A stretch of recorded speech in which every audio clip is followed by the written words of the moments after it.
अस्सलाम वालेकुम नाज़रीन, मेरा नाम डॉक्टर अदील है और उम्मीद है आप सब लोग खैरियत से होंगे। सबसे पहले तो जिन लोगों ने अभी तक मेरा चैनल सब्सक्राइब नहीं किया है वो काइंडली इसको सब्सक्राइब करें और बेल आइकन पे क्लिक करें ताकि हर आने वाली वीडियो का नोटिफिकेशन आपको मौसूल होता रहे। और अगर आपको ये वीडियो अच्छी लगे तो काइंडली इसको लाइक और शेयर ज़रूर कीजिएगा। चलते हैं आज के टॉपिक की तरफ। आज मैं बात करूंगा यूनाइटेड स्टेट्स ऑफ अफ़गानिस्तान के दरमियान जो पीस प्रोसेस चल रहा है।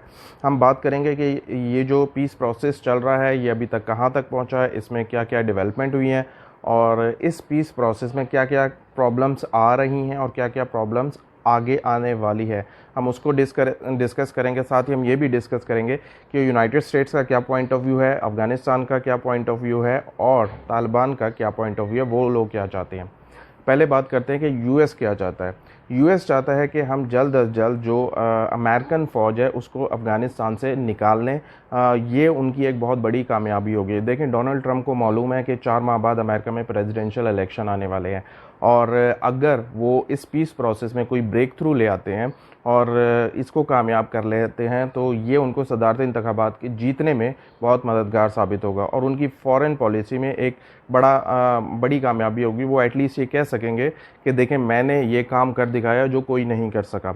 तो इसी सिलसिले में आपने देखा होगा जो कि यूएस स्पेशल इन्वॉय ज़िल्मे खलील हैं, उन्होंने पिछले कुछ माह पहले जो कि इस्लामाबाद का, दोहा का और काबुल का दौरा किया था और जो यूएस सेक्रेटरी ऑफ स्टेट हैं माइक पॉम्पियो, उन्होंने भी, जो कि चीफ निगोशिएटर हैं तालिबान की तरफ से, अब्दुल गनी बरादर, तो उनके साथ जो उनके निगोशिएशन चल रहे हैं वो भी इसी सिलसिले की एक कड़ी थी। अब यूनाइटेड स्टेट्स का तो ये मौक़िफ़ है कि वो ये चाहते हैं कि जल्द अज जल्द मुज़ाकरात कामयाब हों और वो अपनी फ़ौज को वापस यूएस बुला लें।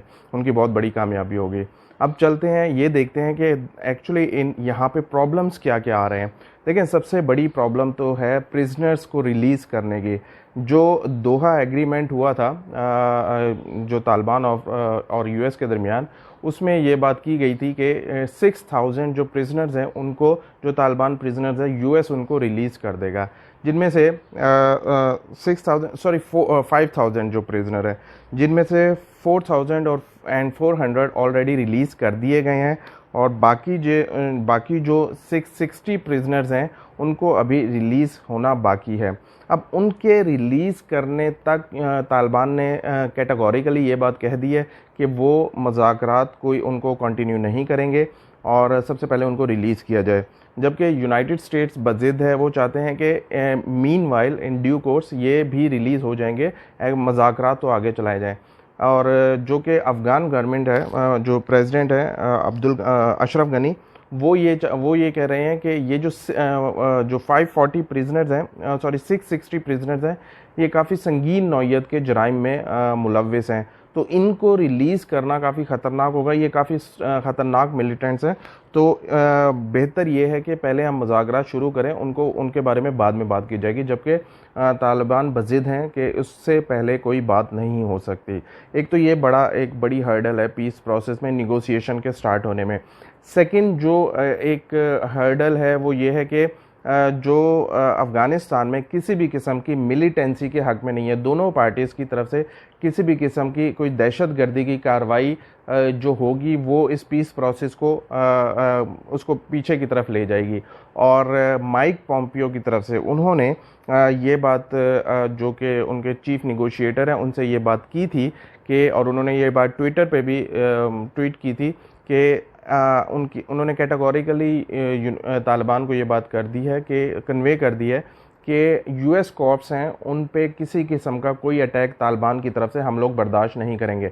तो इससे ये बात साबित होती है कि वो लोग, जो यूनाइटेड स्टेट्स है, वो कितने कंसर्न हैं अपने फ़ौजी जवानों के बारे में।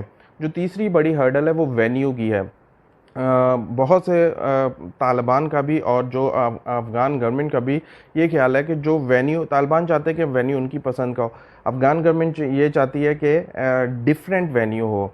और कहाँ से, पहली बात तो ये कि कहाँ से जो कि एग्रीमेंट, जो पीस प्रोसेस है, वो कहाँ से अब दोबारा स्टार्ट किया जाए।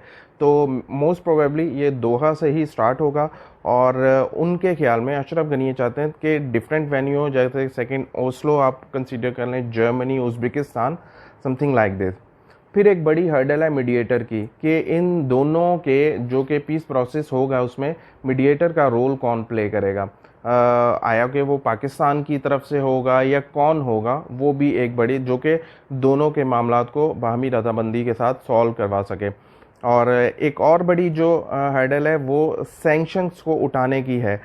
यूनाइटेड स्टेट्स की तरफ से ये प्लेज किया गया था कि दोहा एग्रीमेंट में, कि जैसे ही एडमिनिस्ट्रेटिव जो कि टॉक स्टार्ट होंगी तो उनके जो कि यूएस ने जो सैंक्शंस लगाई है तालिबान पे, और जो तालिबान की तरफ से जो उनके लीडरान हैं उन पे जो सैंक्शंस लगी हुई हैं उनको वो उठाएगा और वो सलामती कौंसल में बात करेगा और उनको वो उसमें नरमी पैदा की जाएगी। और ये एक बहुत एक बड़ी हर्डल है कि जब पीस प्रोसेस जो स्टार्ट होगा तो उसमें किस तरीके से यूएस अपने मामलात को देखेगा और किस तरीके से आगे उसको बढ़ाएगा। और सेकेंडली जो दोहा एग्रीमेंट है उसमें जो पॉलिटिकल सेटलमेंट है वो बड़ी एम्बिगुअस किस्म की है। कि देखें, पॉलिटिकल सेटलमेंट का तो मतलब ये है कि जो पावर शेयरिंग है, कि मतलब ये कि अगर एग्रीमेंट हो गया है और सुलह सफाई हो रही है तो इसका मतलब है कि जो इलाके जो तालिबान के कब्ज़े में हैं उसको, इसका मतलब है यूएस ऑफिशियली मान रहा है कि वो तालिबान के कब्ज़े में ही रहेंगे, और जो कि अफ़गान गवर्नमेंट जहाँ पे है, रिपब्लिक जो गवर्नमेंट है वो वहाँ पे वो उनकी हुकूमत रहेगी। तो इस तरह की पावर शेयरिंग जो कि बड़ी मुश्किल है इस तरीके से गवर्नमेंट को चलाना, क्योंकि अशरफ गनी ने जो लास्ट टॉक्स हुई थी उसमें अशरफ गनी ने ये बात कैटेगोरिकली कही थी कि भाई, जो कि उन्होंने कहा था कि इनको रिपब्लिक गवर्नमेंट को बनाने में सपोर्ट किया जाए। और जबकि तालिबान, आपको पता है, एक शरिया गवर्नमेंट को बनाने के ख्वाह हैं। तो और जो पावर शेयरिंग है कि वो किस तरीके से की जाएगी और क्या तालिबान उसको कबूल करेंगे।